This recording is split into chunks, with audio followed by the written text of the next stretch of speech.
The job of the Office of Career and Technical Innovation is to look at trending initiatives and find out where the Department of Education ought to be on those initiatives. And some time back we began working on greening up our curriculum for career and technical education, and part of that was working with the NAFTC to have our auto tech instructors trained in how to work on hybrid and electric vehicles. As soon as the teachers got back to their classrooms, they started calling and saying, okay, I know how to work on a hybrid engine. Can you actually get me a hybrid engine in my classroom? And that's been one of the things that we've worked on over this last year. And through a lead that I got here, we managed to work with one of the insurance companies, with State Farm, and find hybrid vehicles that have been salvaged that we could get at a good rate. And within the next few weeks, I hope all of our teachers who received the training last summer will actually have a vehicle to work on. So that kind of tells me that they didn't just go home and ignore it. They went home and wanted to use what they learned. The first responder training that you guys are offering, the QRG is amazing, and then this vehicle behind us, I mean, this is so cool. I mean, it's really great what you guys have done for this program, and I just see great things coming out of it and continuing to grow. For me, I mean, just besides the coolness effect, is definitely the scan codes. But those are really cool, and when I got to see this today, first thing I did was pulled out my phone and started going to all the connections to the website. What a great job you did on that. The QRG is an amazing application, and it's great for the firefighters out there. All three of my boys have them on their phones, and I know all the city firefighters in St. Louis have them. So QRG is really a cool thing, and I look forward to sharing that with a whole lot more firefighters. Yes, I am an advisory board member, and we work together with the NAFTC to fulfill the grant requirements.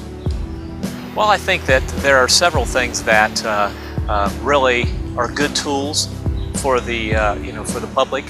One of the things that I like is the mobile app. The mobile app really allows the general public to see what the pros and cons are of electric vehicles, and it also really helps the first responders when it comes to going out on a crash site and the extrication process, and it allows them to work knowledgeably to disable the vehicle. The other thing that I really like is the opportunity to work online. Many of us are so busy that it's one of those, it's hard to fit that into a daily schedule. When you can work at home on it, or whenever you have a little free time, you can get credit for online work. Hefty is an awesome training tool. It really has the opportunity to enlighten many people. A lot of people don't have any idea what a hybrid vehicle is and what the characteristics of the vehicle are. This allows, especially with the cutaway version, it allows us to see exactly what components are included in the hybrid vehicle. Some of the safety factors, talks about the orange wiring. Everybody knows that's high voltage, and some of the different components that are specific to hybrid vehicles. So it's a really great tool to identify and to educate people on what goes into vehicles like this. I've been a part of the National Alternate Fuels Training Consortium since the inception, and seeing this program really unveil all of the requirements that we have fulfilled through the consortium, it's really nice to be able to offer that to not only first responders, but to educators and to the general public as well. Yes, I'm Dr. R. Paul Williamson. I'm an author of a new book that just come out, Winning the Energy Wars, which is a sustainable energy plan for the United States.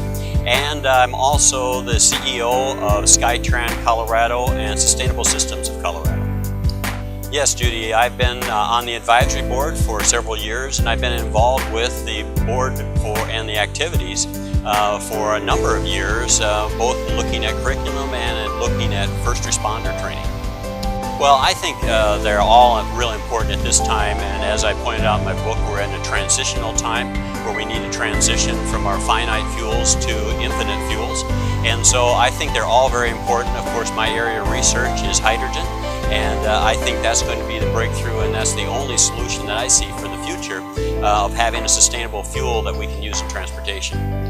I think HEFTI was a great concept that you came up with here at the center, and it is a great educational tool.